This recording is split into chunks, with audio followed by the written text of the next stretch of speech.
Well, you know what? Today, the community is continuing to heal. Tomorrow marks 1 week since a gunman killed 2 teachers and 2 students inside Apalachee High School in Winder. That's right. And today, students at other Barrow County schools returned to the classroom for the first time since that shooting.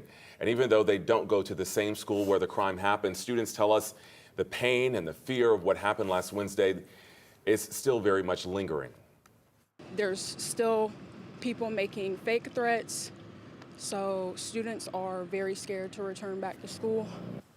You can understand why. And students at Apalachee High School still don't have a date for when they are set to go back. Meantime, questions about the shooting and the 14-year-old suspect continue to swirl. Family members of Colt Gray tell the Washington Post he was homicidal, suicidal, and struggling. Yeah, they also say that he should have been in therapy months ago.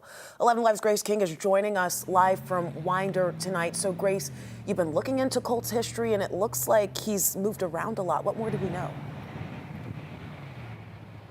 The Barrow County Sheriff says the day of the shooting was Colt's first real day as a student here at Apalachee High.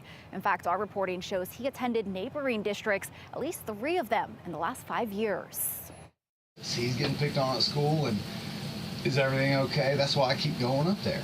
In a May 2023 interview with Jackson County deputies about online school shooting threats, Colt Gray talked about his son's challenges at school. He said Colt's classmates keep pinching him and touching him, and that they just ridiculed him day after day. Under pressure, he doesn't really think straight. Can we just kind of put your arms around him, get him through 7th grade? The Gray family kept relocating in Northeast Georgia.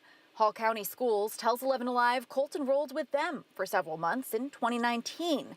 He later attended a Jackson County middle school for several months in 2022 before switching to Jefferson Middle in the city school district that fall. We moved like 6 times already.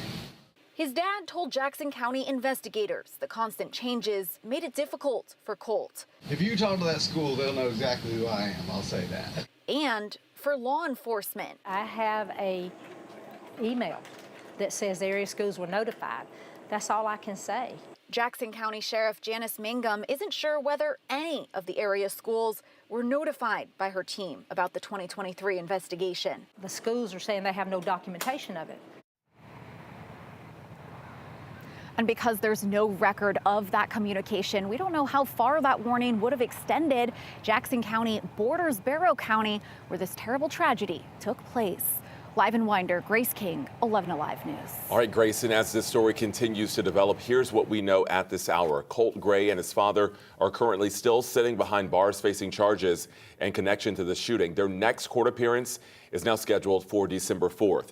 And as Apalachee High School remains closed, all school activities, including football games, are canceled until further notice.